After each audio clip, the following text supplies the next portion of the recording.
Owain Yeoman and Tim Kang aren't real cops, but they're TV Police!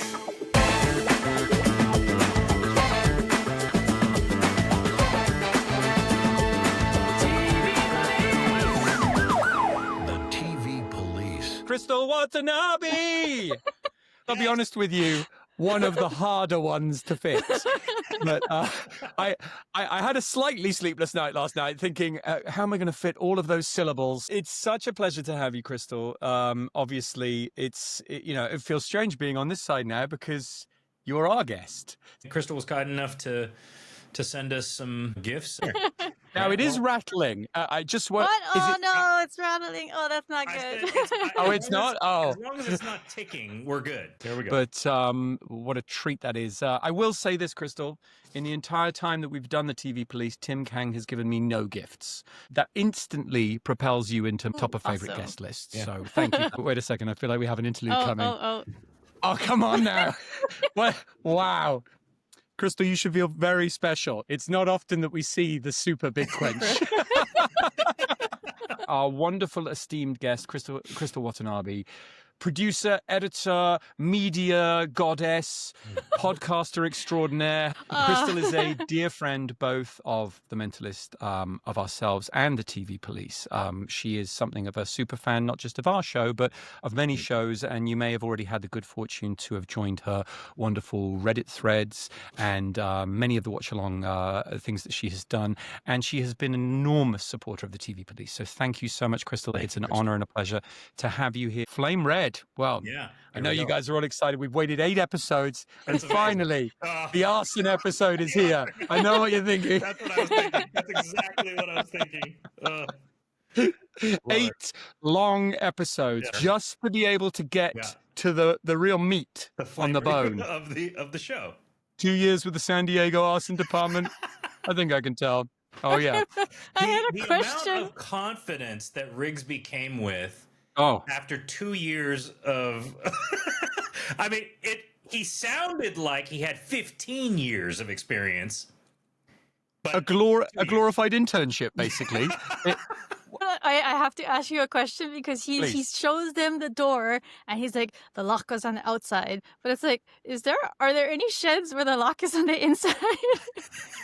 It's just a piece of charred wood. So I was like, how does he know it was a house? That was the other thing I was going to mention too, is that how do you know which side?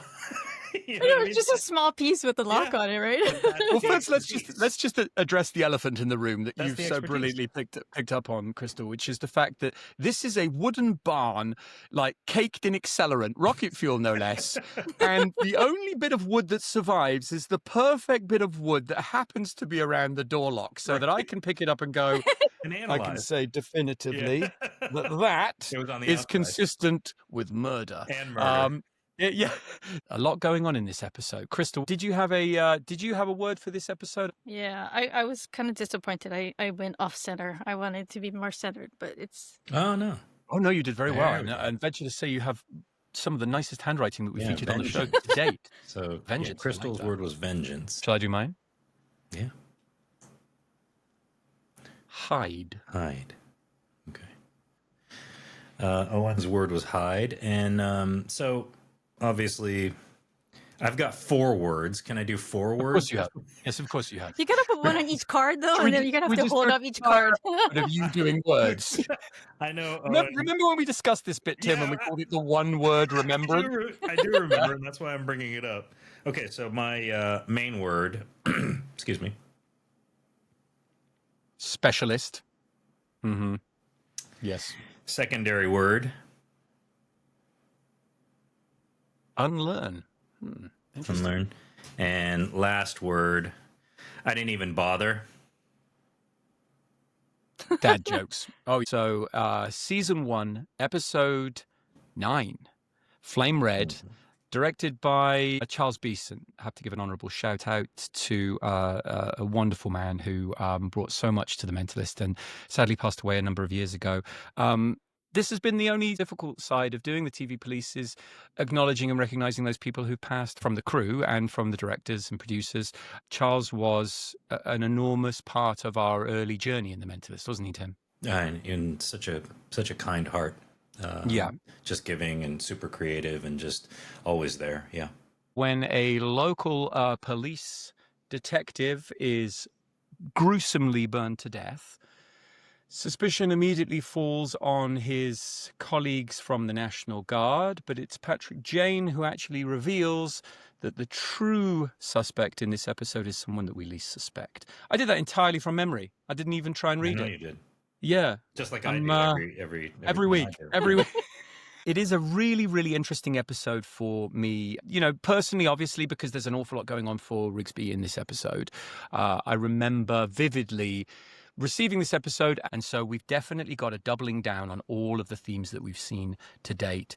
Seems vengeance versus justice, the police versus hunches, trusting things, things that you want to hide from people, all of the stuff that we've talked about. So with every episode, we've seen that again and again. When was the last time you watched season 1? It was just last year. I only found the show last year. I watched it 3 times. So. Oh my gosh, that's amazing.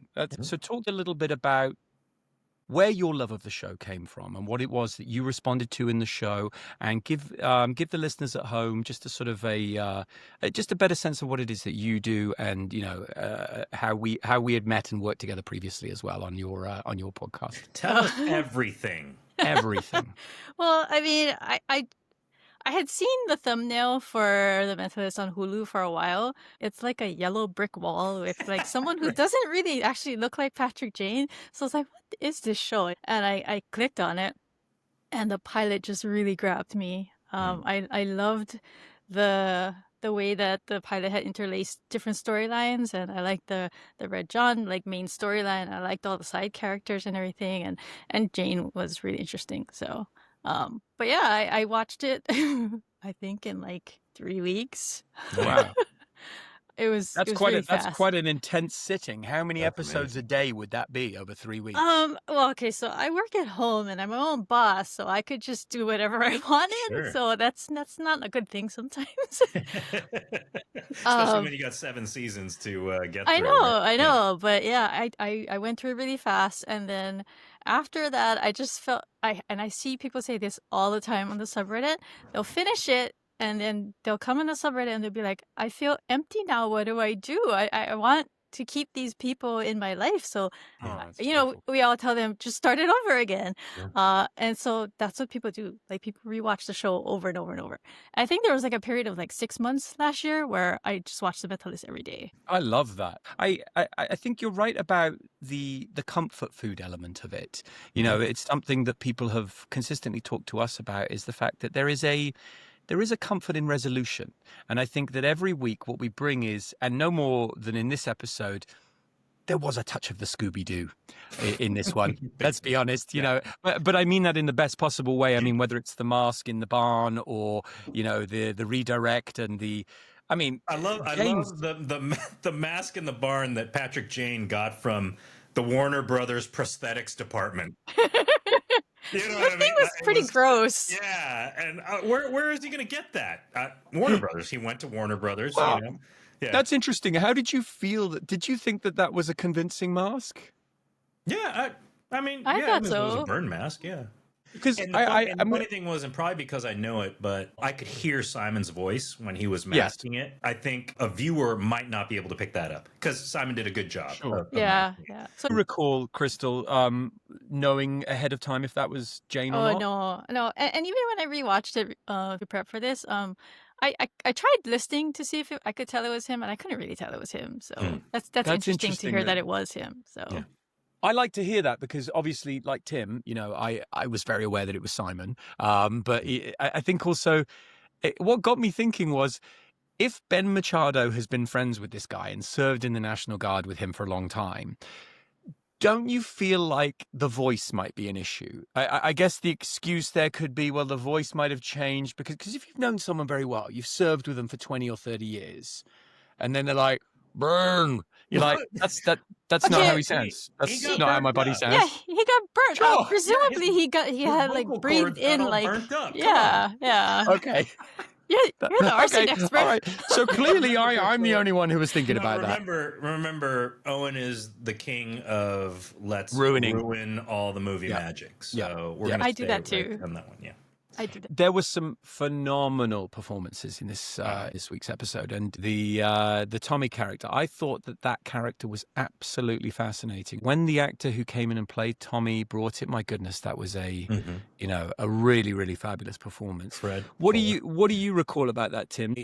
I mean, what I remember, because I did have the opportunity to sit in there in that final interrogation before Jane comes in and exposes him.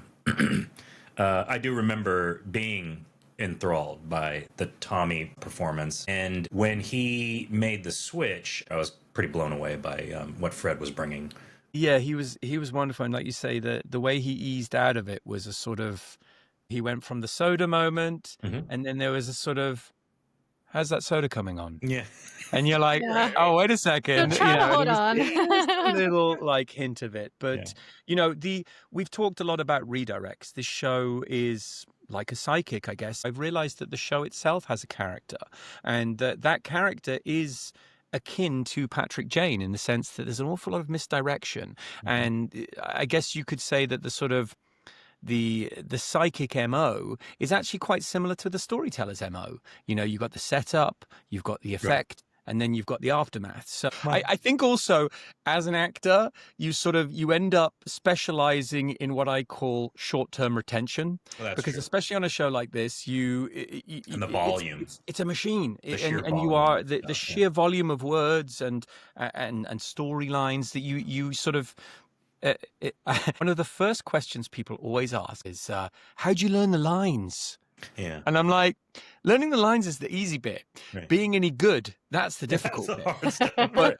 But there is a real fast twitch muscle in TV where sometimes, and Tim had talked about it in a previous episode, we could suddenly find ourselves with an entirely new 2 or 3 pages of dialogue the night before. That would be very common because, network rewrites would come through and people would see things that they want to change, sometimes even in the actual scene itself. Did you ever have any scenes rewritten when you were doing them, Tim?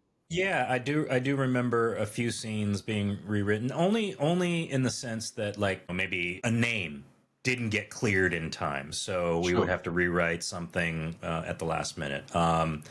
Or we lost a location, so we can't reference that location anymore. Or an actor was unavailable, and they were supposed to shoot, the next week. We're going to get a completely different actor, so they had to rewrite some stuff. So in those sort of situations, on the fly, yes, they have handed me stuff and went, here's 3 new pages that you got to do this afternoon. Right. It wasn't even like the next day. It was, I had lunch break. I was handed new pages, and they said, "Here, we're going to tack these scenes on at the end of the day." So we would have our scripts delivered to us, Crystal, in a very timely fashion. And, this was the days before email had really taken hold. And I know that really dates us. It really was the better part of 20 years ago. Yeah. And Tim and I vividly recall going to our door and signing from the courier for, hot off the press scripts. And sometimes they were still warm from the photocopy. That's funny. I wish I'd kept my scripts. Did you keep any of your scripts? You know what? I kept all of them for many years, and then cleaning out, I dumped them.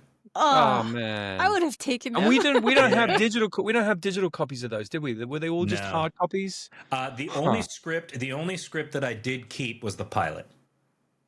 I think I might have with all my notes in it, but looking back on it, I wish I had kept them too. Are you a script reader, Crystal? Are you someone who likes to get that sort of granular and actually look at the screenplay? No, Karen does that on Ground Come Detectives. She likes to read the scripts. I'm more of a take extensive notes on the show kind of person. So I love that. Yeah. But going back to Miles Sorson, though, I can explain why you guys probably don't remember him. Sure. Please. Because you never meet him. He's not a real... That would be a big part of it. Yeah. He's not a real character. Right, he's only someone that Jane talks about. You guys stay in his house, but you never see him. So you never interact with him. So... Well, I think he's another redirect. Well, that's another thing. I think that sometimes Owen, myself, Amanda included, a lot of times we're not involved with the guest stars that come in. I never had a chance to work with them. So there would be occasions on certain episodes where I'm like, oh, I really wanted to work with so-and-so. And we just never got that opportunity, It's even more embarrassing when I just did a movie with a fabulous actress, and I mentioned that, I'd been on a show called The Mentalist, and she said, yeah. And then she talked very knowledgeably about the show, and I was like, oh, that's interesting. And then I found out later that she had been in the show. And I was like, oh, but I'd had exactly what you're describing, which is that I'd never worked with her. Simon was pretty much in every scene every day. But quite often we could have whole storylines that, other than reading, we would never see. Just to return to this specific episode, that is what I've loved about these early season episodes, is that the maturity of the show's sensibility, the development of the characters, and the fact that we're already getting into some quite big storylines. We got straight into a little bit of the already alluded to flirtation between Lisbon and Jane when he's doing the whole, all of that business. The shape thing. Did you see a circle and a triangle? I don't know if I did it along with her, but Come on, subconsciously. You are telling me that you watched that, and when he went like this and then went and around it, you didn't immediately go triangle, circle. I just get distracted by when it's the two of them. That's why I focus. I get it. You were just looking at how handsome Simon was, and you weren't looking there. You were just looking there. I did notice that opening shot was literally his face like this in the frame. Yeah, it's very close up. I understand. Like a TV police. Yeah, so I understand, Crystal, where you're coming from, for sure. Yeah, you had better things to look at. I totally get it. But what was nice is that I didn't realize we'd started teasing their flirtation quite so early on. Because, the whole of that, oh, you're blushing, Never when mind. Rigsby walks. But it's the idea that Jane could be inside her mind. She's like, oh, wait a second. And I think, just to go back to the earlier point, I've really enjoyed rewatching these episodes because it's allowed me to be a viewer now. Yeah, so I can come to those storylines that I didn't see while I was acting and really begin to enjoy the seeds of them. So now I get these little breadcrumbs of Jane and Lisbon, and I'm like, I didn't really, I didn't have the opportunity to observe that from an audience standpoint. That has happened on occasion where, a fan will come up and be like, oh, and I love that episode where, so-and-so came out of the barn and did this. And I'm like, yeah. Me too. Yeah, me too. Top 5. Favorites. Yeah, top 5. Well, now you know, right? So. But again, we find ourselves. No, but when I went through the show the first time, if you had asked me when the Jane and Lisbon romance storyline started, I would have said season 3. Right. But then I watched it a second time and I was like, oh, it's actually kind of from the first episode, especially coming off the end. I started the show over again because I felt so good about the ending. And then to go back to the beginning and see it again with like a different perspective was really nice. So. I think a part of that too comes from what Ken mentioned. When you're going through a first season show, the only thing you want to do is get to that second season. Mm-hmm. And the only way to really do that is by developing things like this. It can't, if it's too slow of a burn, we're never going to make it to that second season, right? That's part of the reason why we're starting to establish all this already. Only episode 8. Ken made the wonderful point that you have to kind of treat every episode like it might be your last. Your last. Because that is how brutal network television is. It's so funny that you guys made the Mummy joke, and just last week they announced they're going to make the Mummy 3. I'm gonna jump in there because that actually references one of my secondary words. Dad jokes. Dad jokes. And to me, that was a dad joke. That was Cho coming in, Rigsby, the mummy.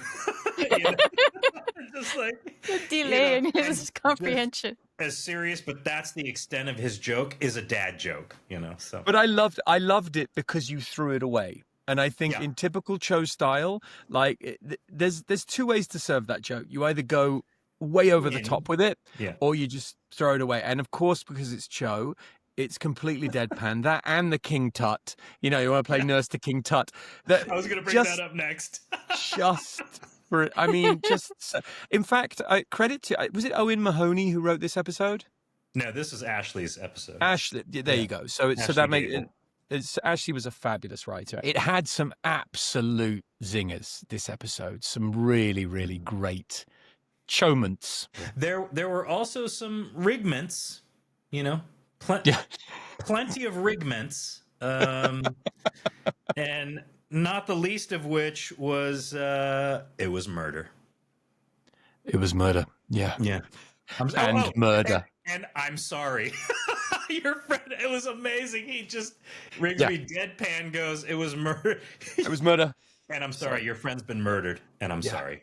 Yeah. There was a sort of an indelicacy that I would like to attribute to just being cops talking about facts, trying not to be, over emotional about it. Whereas Jane takes a slightly different tack with the daughter. And we've seen this a few times, especially with kids, but it engages with one of the really, central themes of this episode, which is the idea of revenge versus justice, and for Jane, justice and vengeance are the same. His justice will come in the enactment of vengeance. But there is an ongoing push and pull debate throughout the whole episode. And I love the fact that you never get firm clarity on whether Jane would be the kind of guy who would enact violence on him or whether he's condemning it. That's left kind of nicely up in the air. What were your thoughts on that? Because he gives that big speech at the end to the daughter about, it's for fools and vengeance is for fools and madmen. I kind of thought that he was just telling it to her because she's a teenage girl. He doesn't want, she's probably around the age that Charlotte would be. So I feel like he kind of wants to look out for her. He doesn't want to see her go down that kind of path. And when he says, revenge is for fools and madmen, it kind of feels like he's talking about himself. Revenge is for people like him. He considers him a fool because he got his family killed. And he was just talking to Lisbon earlier in the episode about what he's going to do very specifically to Red John, which puts him in the category of a madman, right? So I feel like he's talking about himself. And so he's trying to tell her in a way, revenge is only for people like me, who like, exactly. That's a really interesting perspective, and it is a great take on it. And I hadn't even sort of thought about it that deeply. I am interested to see that it is a Patrick Jane tactic to sort of tell it as it is, especially to kids. There's usually a delicacy to them. Yeah. No, he doesn't, and he meets them as equals, which can be both endearing and enlightening, but also sometimes it comes with a little indelicacy. So you would expect usually if he was speaking to an 11 or 12-year-old about their parent dying, they might be a little more tactful. What's your take? I was surprised that it was included in the show. Was the kid said, "What are you, a moron? My dad just died." Like, I don't remember Jane ever being put in his place with that kind of name calling, or you know what I mean? We always tend to keep a modicum of respect when we refer to Jane. And even Simon, kind of the way he took it was a little interesting, right? Like, whoa, you just literally, you call me a moron. Well, I'm interested to follow Crystal into that conversation, because what I love about the show to date is that, yes, we have set up Jane as this incredibly talented, sometimes omnipotent, but every now and again, we've started just bringing him down a peg. The punch in the face, the, hey, you're a moron, or, not trusting his schemes. Because let's be honest, the scheme he enacts in this episode, it goes beyond reckless. It's just downright dangerous. It is. And he went to Warner Brothers Prosthetics to get it done. It's sure, he went to a little, he went to Spirit Halloween, and then, right. Maybe did a little bit of home DIY, the mask, do whatever you got to do. But is that part of the appeal from an audience standpoint, Crystal? Is part of the appeal of the show the fact that these characters come warts and all? They come with their deficiencies. They come with their inconsistencies. I talk every day about the show in Discord, and that's the kind of conversation we have all the time. Is how flawed he is and how interesting he is because of those flaws. Because, like you said, this teenager is just taking him down a peg, and I think part of the appeal of that is that he's like walking chaos, right? He goes into this house. He tells the widow, "Oh, you're fooling her. You're having an affair." He's just so blunt and rude, and you're just like, oh my God, I can't believe he's saying these things to these people. And so when people push back, I kind of like that because it's a good sparring, I think, because already you feel like, oh my God, I can't believe this guy is going around talking like this and acting like this. And it's nice to see that people react this way, and yet he still it's part of his work ethic, right? Like that's what he's doing it on purpose so that he can throw them off and he can read how they react, and that's part of his crime solving skill set, right? So that makes it really interesting too. Is like he can take, I think, to a certain extent, a lot of what people throw back at him. So that just makes it interesting. Do you think it's because he's experienced something so terrible that there's not much care left? You know, I think when you've had something like that happen to you, that must just make everything else contextually seem unimportant. Well, that plus I think what he did for a living, he is just he can take a lot, I feel like, because he dishes it out all the time. I mean, we see like throughout the show, like the flashbacks to the past, and he was brutal, right? There's just times where you see like old Jane, and it's just very cringy. It's almost embarrassing, you know. It's just like, oh my God, it's just really who he used to be, and it's But I harsh. wonder if So that I feel makes like because he can dish it out, I feel like that's why he can take so much too. I agree, and I think in seeing a flawed past, we give him probably more allowance in the present. Yeah, and it probably makes him more likable. I think, to your point, it's a rather ingenious technical device. An obnoxious, arrogant, less likable version of the character, and then post something terrible and tragic, show a reformed man looking for justice, vengeance. Well, that's the hallmark of, you know, a well-written character, right? I mean, that's, you know, it's a character that's completely different from where they started, right? Part of what makes it interesting for us to watch Jane is watching him transform, right? I mean, Crystal, you just brought it up. It was so cringy seeing, oh, is that where you started? You know, and then watching his metamorphosis is the real interesting bit. Yeah, there's actually one of the lines that he says in back in Redwood is when Lisbon is saying bad karma doesn't have an expiration date, and he says, yes, it does. Actually, I'm counting on it. I love that line because that's what he's seeking, right? He's seeking karmic redemption. So, and a lot of people love redemption arcs, including me. So, of course, me too. Yeah, I think you're absolutely right. But the one thing that I hadn't thought about, and I'm getting a stronger sense of it now, as an audience, Crystal, do you feel mindful of changes in sort of tone or in voice or in character when episode to episode there's a different writer or a different director? Or do you feel like the through line feels very consistent? I mean, I do think I need to remind you guys that I watched this whole show in like 3 weeks, and so it's very different when you're watching it as like almost like a very long movie, right? As opposed to like watching it over 7 years, week to week. So for me, it was pretty seamless. So because I was just watching it too fast, I think. Well, I think also too, Ken brought it up last week, was that, you know, Bruno was in charge of being the guardrails, right? I mean, he kept it it was always the Mentalist. As soon as it stopped being the Mentalist, Bruno would bring it back in. So I think that was the reason for the consistency. I wanted to mention real quick, since we're on the topic of language, this show to me, in the way that we speak, is stylized, I think. And it goes a little bit beyond maybe a word here or there, yes, boss, or like that. There was a phrase that Ashley wrote, the airwaves practically buzzing with furtive shame and yearning. Nobody talks like that, right? But Jane does, right? Jane does. Yeah. This is the stylized Jane speak. I wondered if the device of having him be a performer justified that to a degree. You know, when we see him flashback, he is always about setting the picture.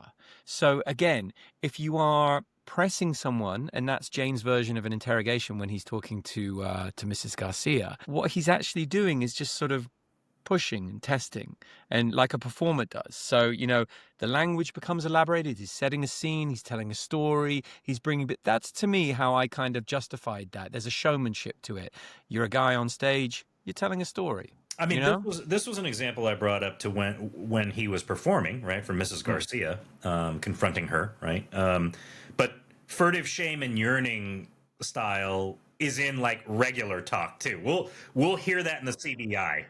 He's going to tell Cho that there's some furtive shame and yearning in my life. You know. Yeah. So he does like to wax lyrical, and I think. I mean, that karma quote that Crystal just came up with in episode 5. He's definitely someone who likes he likes to wax lyrical, but it also sort of it acknowledges that there is this performance in him. I think that's an opportune moment for me to talk about my word, hide, because for me this episode was very, very hot on the things we choose to hold to ourselves and the things we choose to share with the world. You saw that very emphatically, obviously, with the Tommy character and what Fred was doing with that character. He had obviously used that as a vehicle to be able to avenge his best friend, but there was an awful lot. There's, you could say, the repressed feelings that Lisbon is developing for Jane. Those are being hidden, albeit at a sort of tiny seedbed. We begin to see the hiding feelings of Rigsby, who finally decides in his, painkiller moment that now would be a good time to tell Van Pelt that he loves her. Right. So, again, I think that there is this sort of sense of what we hide from the world and what we decide to show. I also want to give an honorable mention to Ben Machado, who I'm quite... Great. Great, isn't he? Yeah, great guy. Yeah. Now, I enjoyed working with him personally, but I also enjoyed him as an actor. I feel like there's an embarrassing list of things that I know him from, but I couldn't put my finger on exactly what it was. But Crystal, Titanic. Are you familiar with his work? I know him from Titanic. He was Fabrizio. That's right. And then, that's where I knew him from. Yeah, and he was in The Rock. He was the guy who was the last up the ladder. Yep. Oh, he was. Yeah. Yeah. So again, I mean, just continuing our very distinguished guests on this show. There are certain times when you have guests come on and they're so assured that you're like, this is going to be a good episode. And Mrs. Garcia was fabulous. The Tommy character was amazing. Machado was great. Even Trey Pillar in his brief moment, I believed all of those guys. A similar moment, and we kind of recycled that moment from the pilot when Chief Pillar walks in and grabs Mrs. Garcia's hand, right? That sort of the pull away. That was kind of an echo of the pilot. It's funny you should mention that, because and I'll ask you guys, what would you say is the number one source of information for Jane when he's checking out a crime scene as lens through the show? I think the way people act around each other. I mean, you talked about how he grabs her hand. It's like, that's kind of ballsy. Yeah. I mean, she's a widow, she's married, he's a police chief, and he just goes for her hand. It's like, geez. Yeah, it was those two. Well, I mean, it was furtive longing. That's what that does to you. All that yearning and longing, that'll make you grab a hand. But no, for me, it's a lot simpler than that. Jane would be lost, I've come to realize, without a living room and a photo wall. Because 90% of the early deduction is done walking the living room and checking out a photo wall. And it got me thinking, like, how much could you tell? So if you were to walk around your house, how much do you think you could tell about you, Crystal?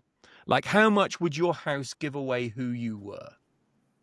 I don't know. We don't have too many pictures on the walls because I don't even mean the pictures. Lazy to put up picture frames. I'm looking at your backdrop right now, and even I, as the most unpsychic person on the planet, realize that you're a keen reader, right? Mm-hmm. This is actually my editor's bookshelf. These are all books that I've worked on. Yeah, so there you go. So I'm getting even more nuggets of information. Owen has been doing a lot of research into mentalism. I think not a lot. Working on your junior mentalist badge, aren't you? Is that what you're trying to?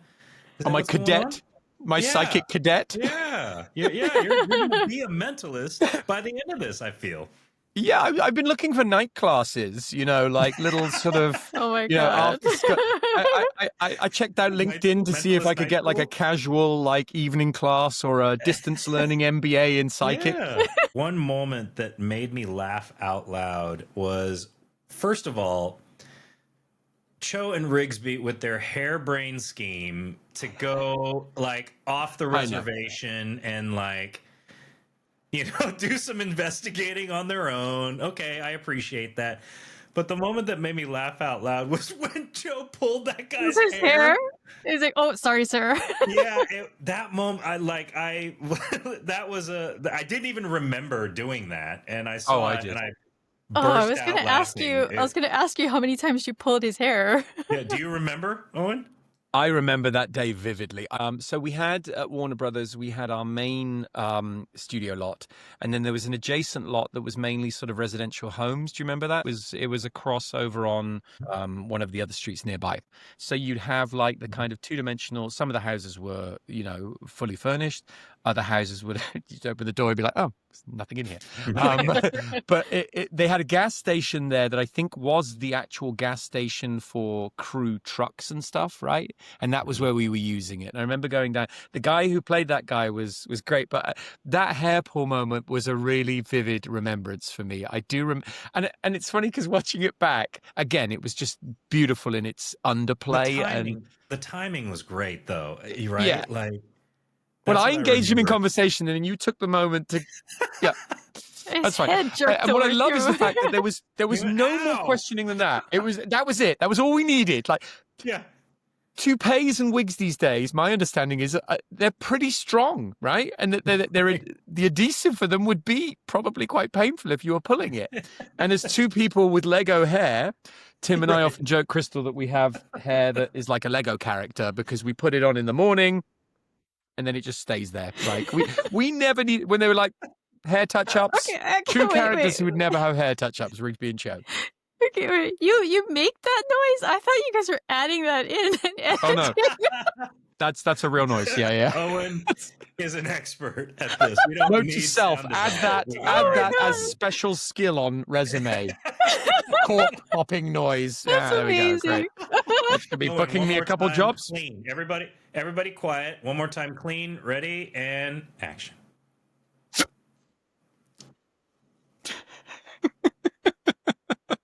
Love it. Love it. I just also wanted to mention what brought us to the garage was the harebrained scheme that Rigsby brought up, and first of all, Cho agreed to it lickety split. Just I was going to question that for about a half a second. Went, yeah, let's go. Yeah. But the preceding moment, I always thought, even when I was reading the script initially, I always thought it was weird. Are you thinking what I'm thinking? Mm-hmm. No. How do you know you're not? And he says, I'm thinking about how I want to go back in time to have sex with my 8th grade history teacher, Miss Huffaker. Yeah. And I remember in that moment when I was like, this is the weirdest sort of remembrance. Random. Stuff you choose to hide. People on the subreddit quote that all the time. Remind me, 8th grade. How old are you in 8th grade? You're about 13. 12, 13. Yeah. Right. Or 14, okay. yeah. So, yeah, I guess. But I get it in the sense that, look, I get it in the sense that, I'm a grown-up now, and I had a big crush on my 8th grade history teacher. And, on the page, on the face of it, it was a weird sort of it's a weird thing to say. So how did you guys react to that? That particular line. I mean, people quote it all the time as They like do? a favorite Cho line. Yeah, people love it. That's hilarious. It's funny. That's why it's so funny. random. It just comes out of nowhere. You're just like, what? Well, It also, is very random. I love the fact that we dropped it so early in the show because Cho is still a bit of an enigma at this point. Sure. And you don't get an awful lot of insight into his private life. In fact, I think that probably the most involved detail we've had to date is that he's likely got a crayon bank full of quarters, stacked in the corner of his room. But it goes back to an early conversation that Tim and I were having. Like, I would give anything to know what Cho goes home to. Like, after he hangs up the tight shirt, he probably changes into some equally tight pajamas that are buttoned just so, to, just there and then there. Like, great. Yeah, but I imagine that they are full pajamas, right? Because weren't you in your PJs for in the pilot? Were they brown? They were Were they brown? blue. They I were have to say, blue. I fought to not wear the PJs. I lost that fight. I believe Nutter was having none of it. He just went, Yeah. "No, you're going to be in PJs." And nothing made me happier than when I came into the costume fitting that day and saw Tim's PJs hanging on the thing, because I was like, yes, And now I don't have to be in PJs. You dodged the PJs.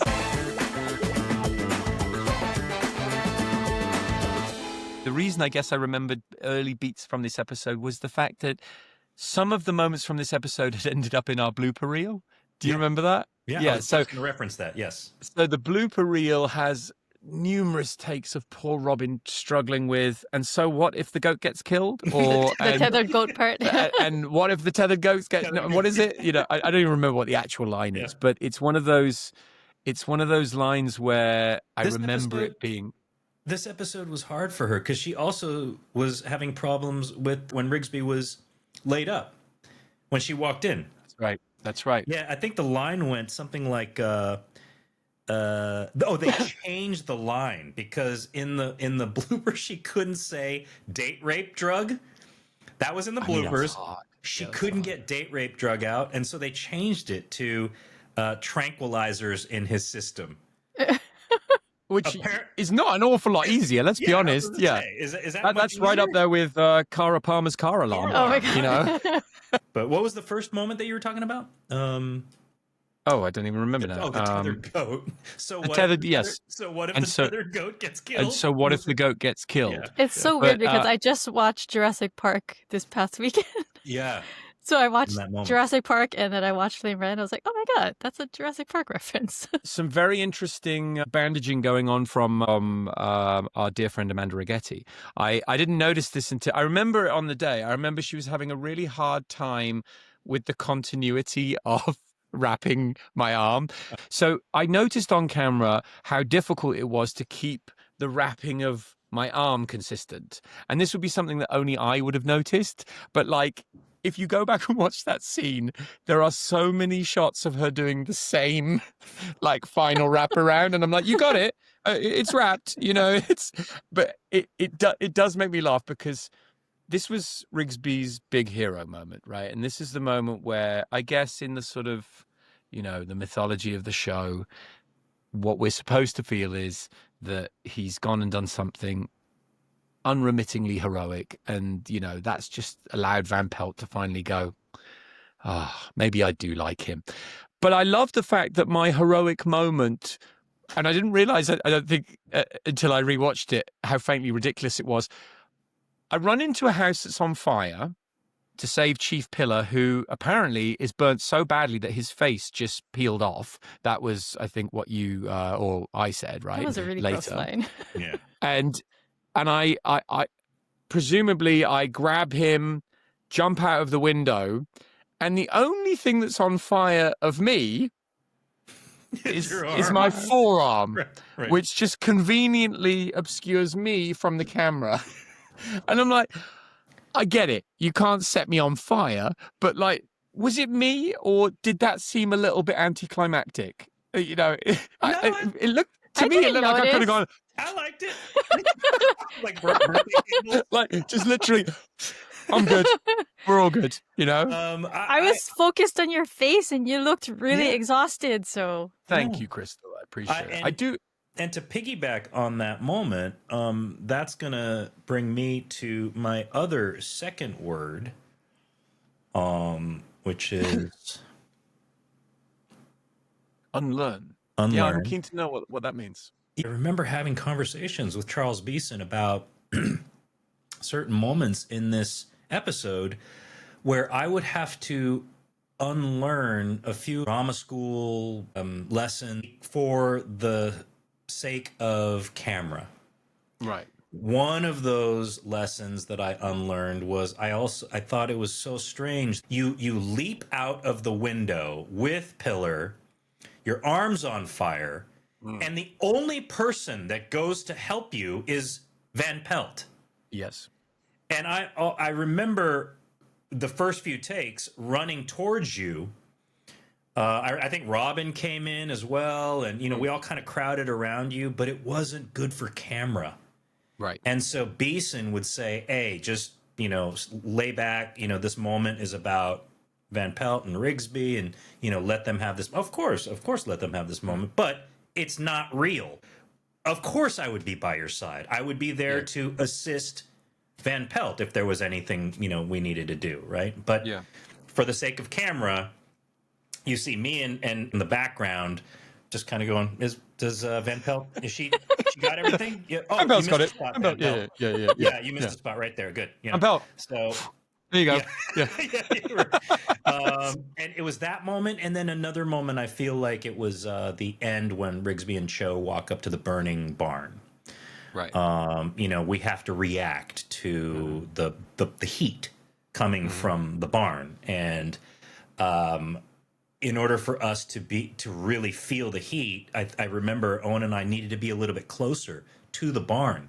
Yeah. But it wasn't good for camera. So Beeson would be like, no, you guys got to be back a little bit further. So we were completely acting the heat that we wanted to feel, right? Yeah. And so those are two moments. Yeah. Oh, that's hot. Oh. I don't want another one of those. Oh. Not my other arm. Not my other arm. I've only got one good arm. That's unlearned. I love that, and you're absolutely right, Tim. And I went through that process a lot too. And I think understanding how there is a terribly earnest desire of the graduating drama school to feel it. To feel the real, we used to always call it feel, feel the real. If it's hot, I need to be in the fire, and no one's going to believe I'm in the fire unless I'm in it. I need to be on fire. I'm reminded of that. What was that quote that they used to say that it was Dustin Hoffman and Laurence Olivier, wasn't it? Where Dustin Hoffman's running around trying to make himself exhausted, and Olivier just comes out and he's like, why don't you try acting, my boy? I think what's interesting, and it's so lovely to hear from Crystal about how well the show flows season over season, because what you remember as a performer is a much more disjointed experience. The TV is very fast, but it's also, in many respects, very slow, because when you're not the one performing, we have a saying in the entertainment industry: hurry up to wait, and nowhere is more true than on a TV set, because you come in, with all the best will in the world, you're aiming for X time to shoot this scene, but things happen, so there would be a lot of days where you could be waiting several hours. And I remember in my first job, actually going up to the AD, the first ever job I had, and said, I just wanted to remind everyone that I was here. I hope you haven't forgotten about me. They're like, no, just because I came in at it was really early, and we still haven't shot anything. Yeah. It was like 8 hours ago, and I was just checking if everything was all right.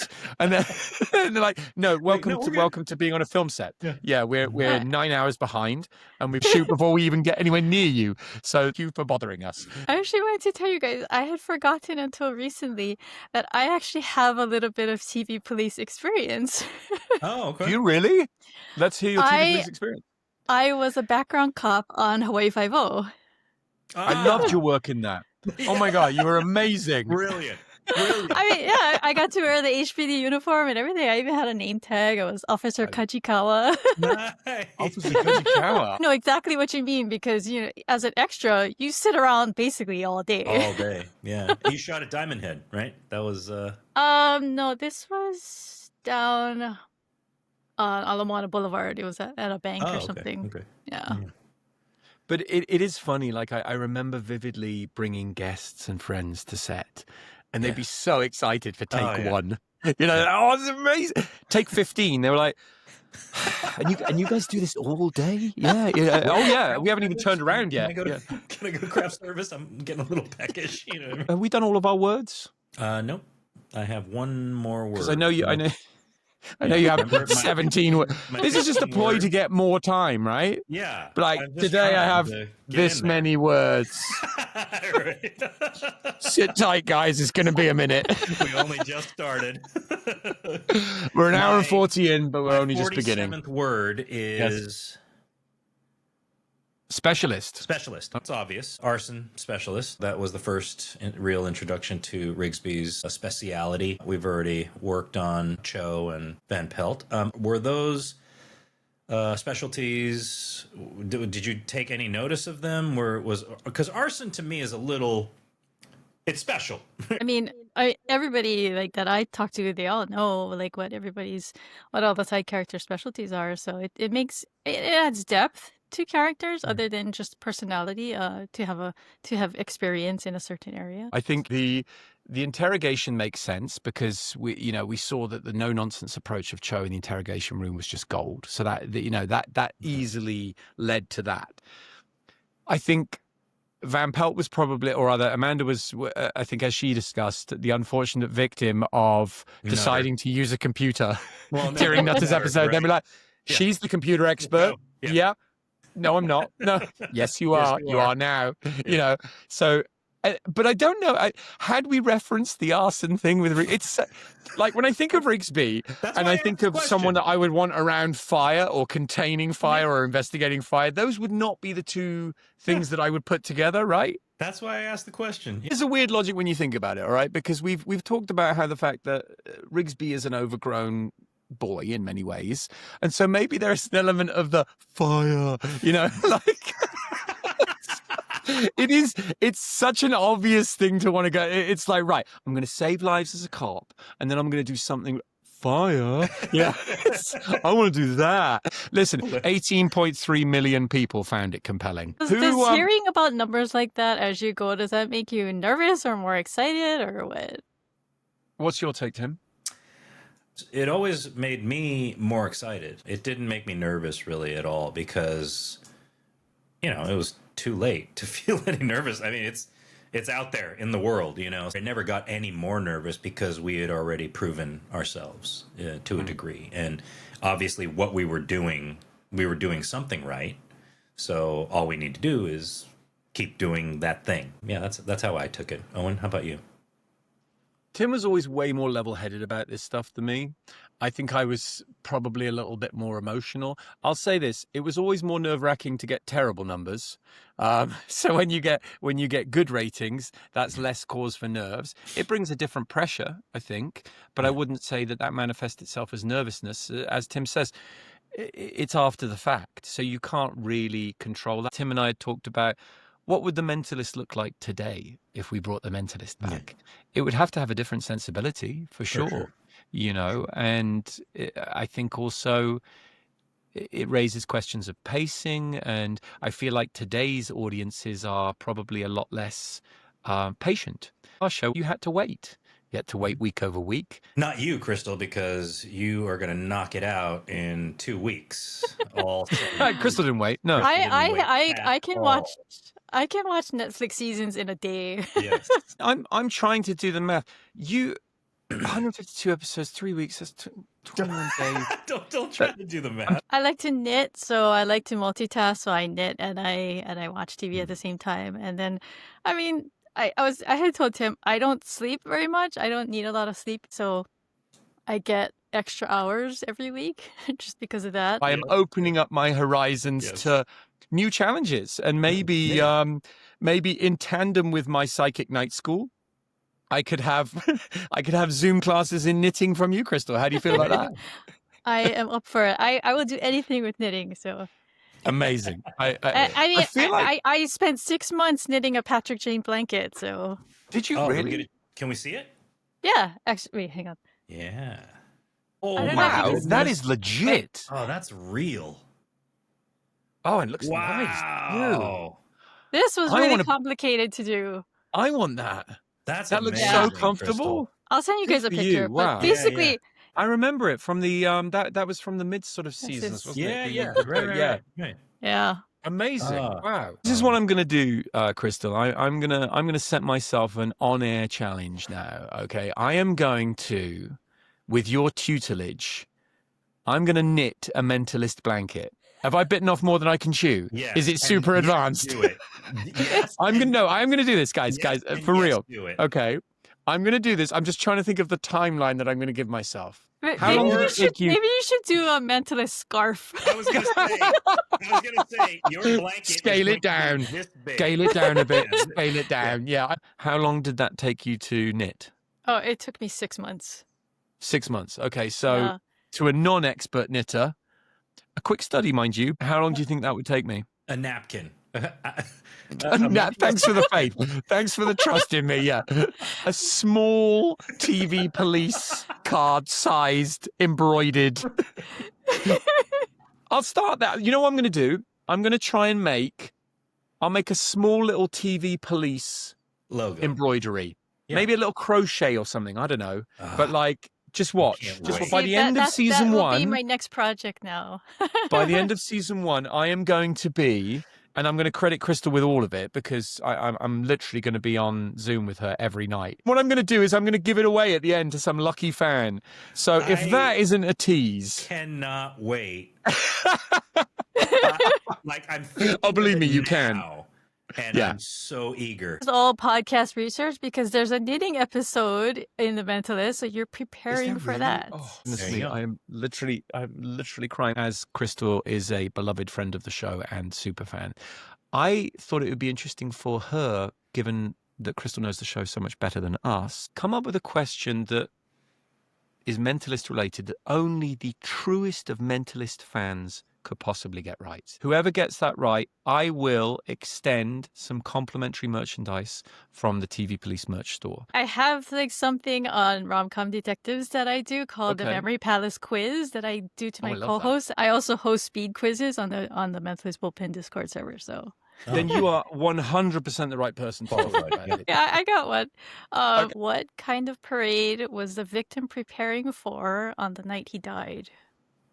If you know the answer to that question, then you, my TV Police friends, can be in the running to win I promise you, one-off, because I'm not doing it yet again. Yeah. The one-off limited edition Mentalist blanket as knitted by Wayne Rigsby himself.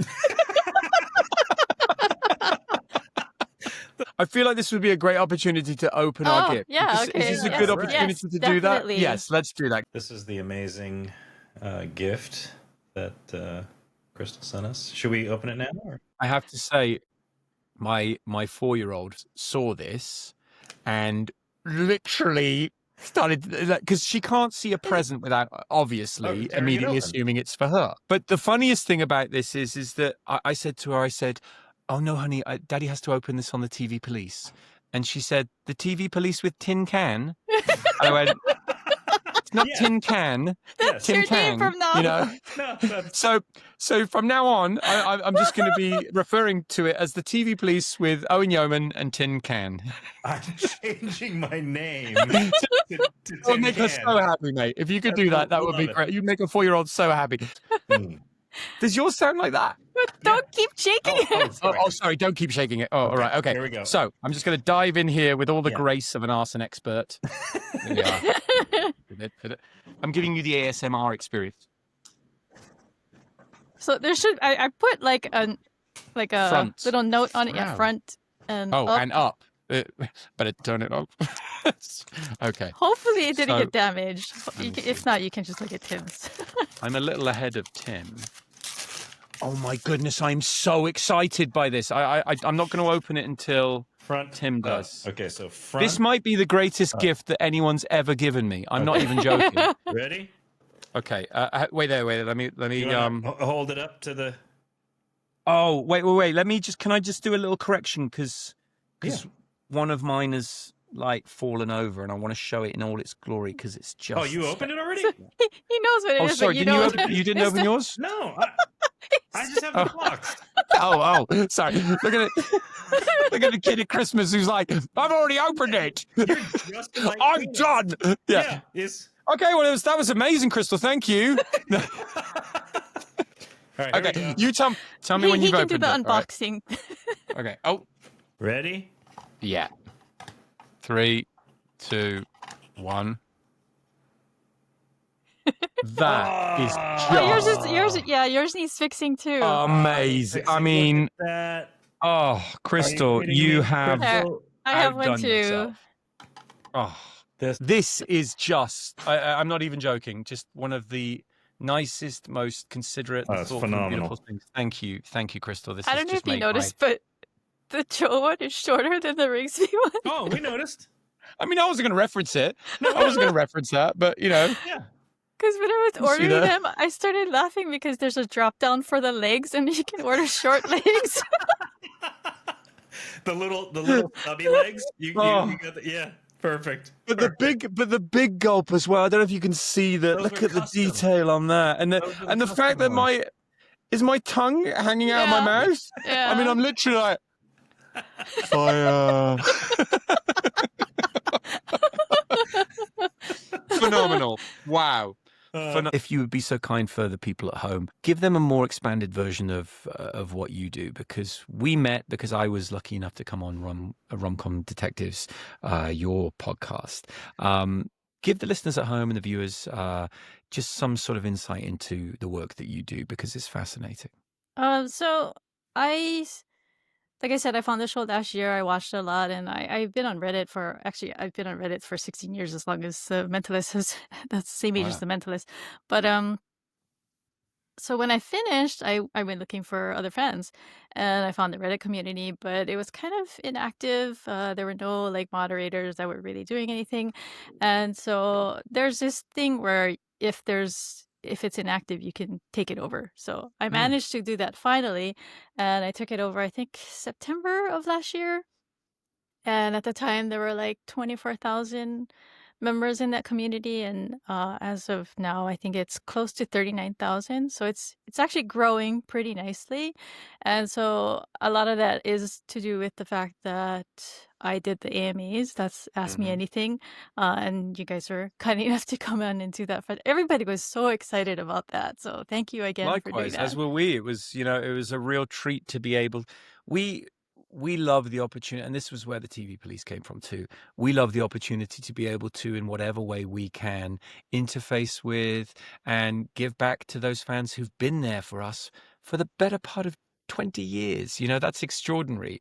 And that is in no small part due to you. Right. So thank you for that. Thank you for keeping that community and growing that community to almost double what it was when you took it over.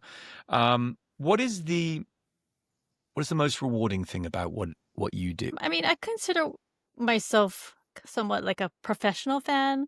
I don't just like things and post about things. I like to make things. I like to produce content for it. So that's why, like, when I get really attached to a fandom, I'll do a podcast, or I'll do a fan site, or now I like to moderate subreddits and things like that. So that's just it's like my hobby. And it's just, I get so much enjoyment out of it. And now, like, the Discord server is a really big part of my life. It's called the Mentalist Bullpen. That's where the hardcore people hang out. Love that. But yeah, we're a really tight knit community, and we're friends. Even just not just talking about the show. Like, we become friends. So like, I talk to these people every day, and so that's like probably one of the most rewarding things. I get up in the morning, and the first thing I do is I go and I check what people are talking about. So it's really fun. Thank you so much, Crystal. You are an engine for the fandom of The Mentalist, and I cannot wait for you to pioneer the Wayne Rigsby knit along Discord, because I think it's going to be epic. There'll be at least 7 people there, and Crystal, this has been just fantastic. I mean, I don't know how much we've talked about the episode, but no, we've talked about it. We've talked about it, but I can't recall laughing this hard in a long time. So a lot of good has come out of it. I hope you'll come back and join us again, in the spirit of wanting to make this show a show that really acknowledges the heroes in every facet of this. And you truly are a promotional hero of the show. So thank you for joining us today, and thank you, the hugest thank you. Yes. For this. This has genuinely made my day. I now have to go down and tell my wife that there will be nothing that she can get me for Christmas that will outdo this. This is the greatest, and we appreciate you. Tune in next week for episode 10, which I believe is it Red Brick and Ivy? Red Brick and Ivy. Yes. Yes. And I can't wait to get onto that episode and hear all about how Tim does terrible things to old men with handcuffs. Oh, no. Oh, no. Do you remember? I do remember.